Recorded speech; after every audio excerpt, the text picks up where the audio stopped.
By now, people were beginning to realize that the shots were coming from the tower. But the difficulty was that it provided well-concealed firing positions. Those on the ground had little chance of spotting the gunman. Shots ricocheted off the parapet, but there was little chance of hitting such an elusive target. Now attempts were being made to clear the campus as the firing continued.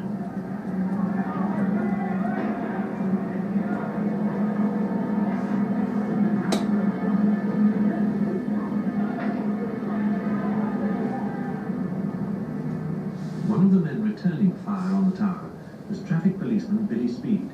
He was picked off as he crouched behind a stone railing. As more people fell wounded, police reinforcements were moving into the area. But their chances of getting a clear shot were slim, as Whitman moved from vantage point to vantage point.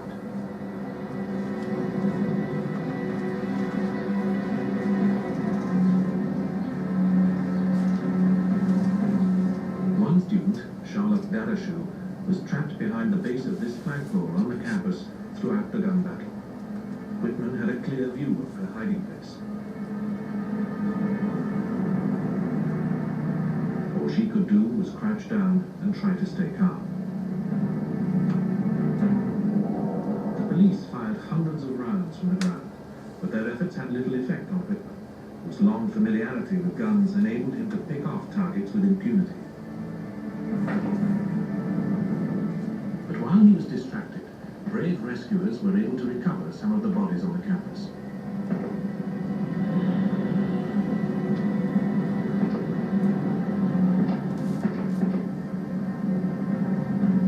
It was discovered that the pregnant girl was still alive, although the bullet had killed her baby.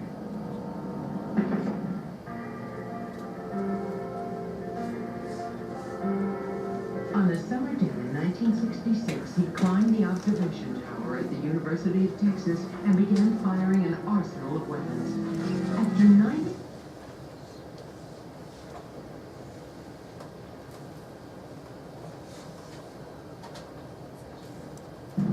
Roy Schmidt was killed by a shot in the stomach at a range of 500 yards while running from his truck.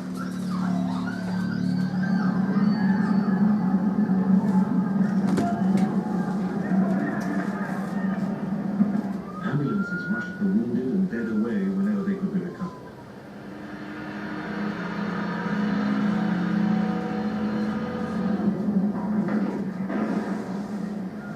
After an hour, the gunman was still firing from his vantage point. The police now realized that the distance was too great to wound or kill him.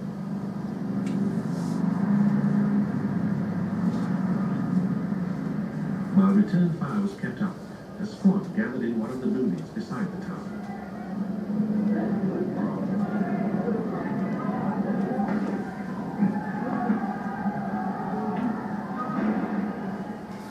The policemen who made the final assault were Ramiro Martinez, who had been off duty when he heard of the emergency, George Shepard, and McCoy. As they prepared to dash across to the entrance of the administration block, the police were joined by Alan Crum, one of the university's civilian employees. A 40-year-old retired Air Force tail gunner, he insisted that he knew the building and was given a rifle and made a deputy on the spot. Once inside the tower, the men took the elevator to the 26th floor.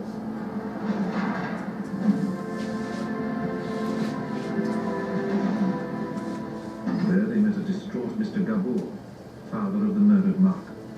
He tried to seize a gun and go after the killer alone. After a struggle, he was sent back downstairs.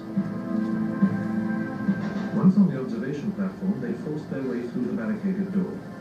From the ground, other police kept firing to distract the gunman. Then Martinez and McCoy crawled one way and Crum the other.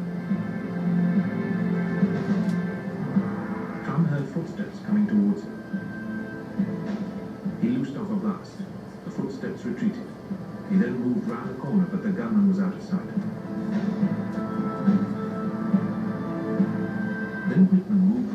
corner into Martinez's sightline.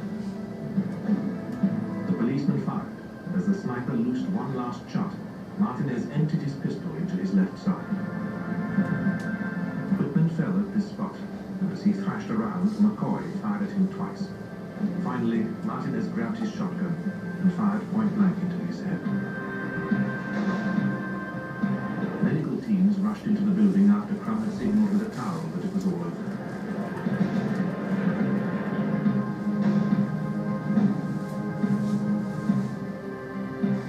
Whitman was killed at 1:24 p.m., 96 minutes after the first shot. As his body and those of his victims in the tower were taken out, the horrified inhabitants of the city gathered to watch. People were appalled to discover that the murderer had been a student at the university, and one who, at least on the surface, had seemed a normal boy.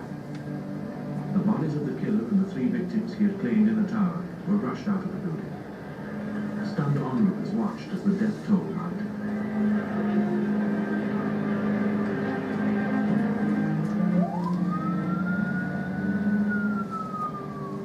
As staff and students began to move back into the building, they were told of fresh horrors.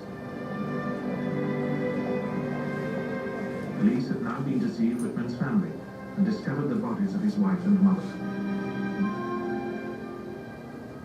The university's resident psychiatrist reported on Whitman's unstable state and his most persistent fantasy. I'm thinking about going up on the tower with a deer rifle and start shooting people. He also reported on Whitman's love for his mother and intense hatred for his father. It emerged that in his last letter, Whitman had asked for his brain to be examined after death to see if there were any physical explanation for his obsessions.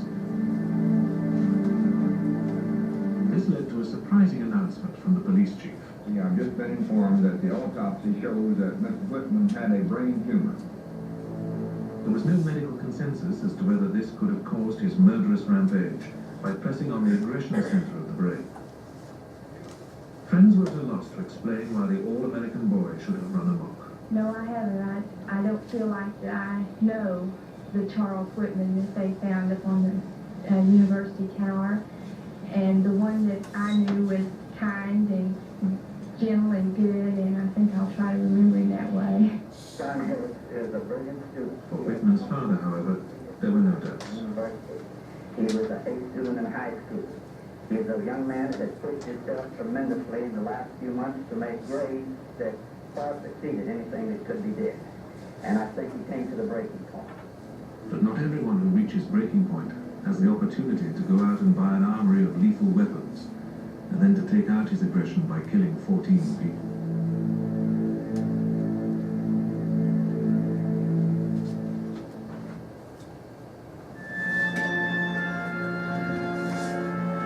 Interesting story, wouldn't you say? Got a lot of similarities with who? Huh? Lee Harvey Oswald. And, you know, what did Oswald's friends, including Buell Frazier, say about him? Oh, he can't imagine he could do anything like that. Well, he did.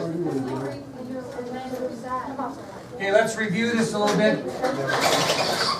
So you guys have the things down I'd like to have you have down. I'm just going to read through this. You write down what you think is important. On August 1st, 1966, Charles Whitman, an architectural honors student at the University of Texas, made his way atop a 28-story clock tower at the University of Texas in Austin. He carried several rifles and handguns and hundreds of rounds of ammunition.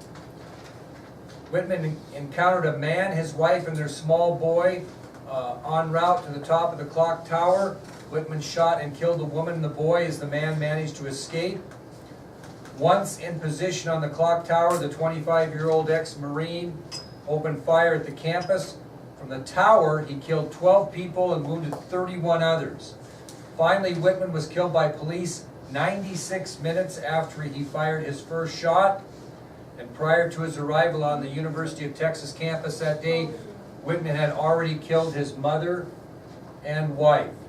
An autopsy was performed on Whitman, revealing that he was suffering from a brain tumor. What does this also kind of signify in our history? Maybe the first ever what? School shooting. You know what I mean? So when you think about this, this guy in people's minds was a very nice person. but because of things that tormented him, this is what he chose to do. And I just thought it was ironic, both happened in Texas, and they had a lot of similarities between he and Lee Harvey Oswald. Okay? How many people were in there? 31, and that was on the ground, but he killed other people, didn't he? 31. Did I say 30? Yeah, you said 30 at the beginning. 12 people killed and wounded 31 others. Okay, but it's just an interesting time in history, not a very positive time, but it's just that a guy would do that is pretty incredible. That clock tower obviously was shut down for a while after that, and it kept shut down because people were actually going up there and doing what? That were depressed and down the dumps. Jumping off. So that clock tower was closed for a long period of years, and it was finally restored and reopened. Okay, we'll move on to September of 1966. On September 17th of 1966, Willie Mays of the San Francisco Giants hit his 535th home run. On September 17th, 1966, Willie Mays of the San Francisco Giants hit his 535th home run. Now, by hitting his 535th home run at the time, he moved into second place among career home run hitters. Second to, at the time, Babe Ruth. Okay? So, on September 17th, 1966, Willie Mays of the San Francisco Giants hit his 535th home run, which put him in second place among career home run hitters behind the immortal Babe Ruth. My father-in-law went to the World Series in, I think it was 1966 or 65, and they gave away bobblehead dolls of Willie Mays if you went to the World Series, and he still has it. It's worth thousands of dollars because it's an original in perfect shape. So you got to keep track of that kind of stuff. I'm assuming my brother-in-law will inherit that. I don't know, but it's pretty cool. Okay, October 1966, this will bring back a little bit of memory. On October 5th of 1966, the Texas Court of Appeals overturned the conviction of who? That we talked about. Who had his conviction overturned but didn't live to be retried? Jack Ruby. Very good. So the Texas Court of Appeals on October 5th, 1966 overturned the conviction of Jack Ruby in the killing of Lee Harvey Oswald. And we know the story that even though the ruling was overturned by the Texas Court of Appeals, he did not live long enough to be part of a new trial. Okay, November 8th. Ronald Wilson Reagan, the ruggedly handsome former movie star turned politician, was elected governor of California. On November 8, 1966, Ronald Wilson Reagan, the ruggedly handsome former movie star turned politician, was elected governor of California. He was 55 years old. He was a conservative Republican, and in his first ever attempt at running for any public office of any kind, he was elected governor of California. So he was the first who, maybe, a little bit bigger in the stage. Who else was an actor that was involved? Arnold Schwarzenegger, okay? Not to that extent, but anyway. So on November 8th of 1966, Ronald Wilson Reagan, the ruggedly handsome former movie star turned politician, was elected governor of California. The 55-year-old conservative Republican was successful in his first attempt ever at running for public office. Obviously, we know he becomes president of the United States and goes into history as maybe one of the greatest. Okay? Maybe. December 12th. This is quite a story. On December 12th, 1966, bruised and weary, Francis Chichester was helped ashore in Sydney, Australia. On December 12, 1966, bruised and weary, Francis Chichester was helped ashore in Sydney, Australia. December 12th, Francis Chichester was helped ashore in Sydney, Australia. Anybody want to know what he might have done? Huh? Close. He made the longest solo sea voyage ever in the world. Made the longest solo sea voyage. In other words, he sailed by himself. And it took him 107 days to go 13,750 miles on his own. So he made the longest solo sea voyage in history, 13,750 miles in 107 days. The 65-year-old British adventurer and magazine publisher received a hero's welcome on his arrival back to England on his 53-foot boat. So the 65-year-old British adventurer and magazine publisher received a hero's welcome when he arrived back in England on his 53-foot boat. How big is 53 feet? How far is it from this end of the room to the other? I don't know. Let's look. Think about it. 1, 2, 3, 4, 5, 6, 7, 8, 9, 10, 11. So that's about 33 feet. So it's maybe the length of this room to halfway through Mr. Blanchard's room through the wall. Not a huge boat. And he traveled 13,750 miles in 107 days. Now, Sidney he only made half of his original planned voyage. And as he arrived in England, only halfway done in his mind, he swigged a glass of English beer and vowed, "I shall go on." So he got to England after only accomplishing about half of his goal, even though it was a new record. And he got on the shores of England and swigged an English beer and he vowed, "I shall go on." So he never did, but whatever. That's quite a voyage at 65. I hope at 65 I'm standing upright, let alone floating 13,700 some odd miles in the ocean. Now, here's what's happening so you know. The story of Reuben Hurricane Carter is a great story, and I'm going to supply you with those notes on Monday. Okay, so we can get through it. Have you ever seen the movie The Hurricane? Anybody seen it? Probably not. It was a great movie Denzel Washington played. But this is a poster from the movie, which is signed by both Reuben Hurricane Carter and John Artis, who are real people involved. And guess what it has to do with? What we already talked about. The man, the two men and the woman that were killed at the Lafayette Bar and Grill in Patterson, New Jersey. We'll go back to that story. Okay? Nice job today. We'll continue this on and talk about the Apollo program. And then we'll be making some hay next week. Now kids, let me make a point here, real quick like. Those of you that have not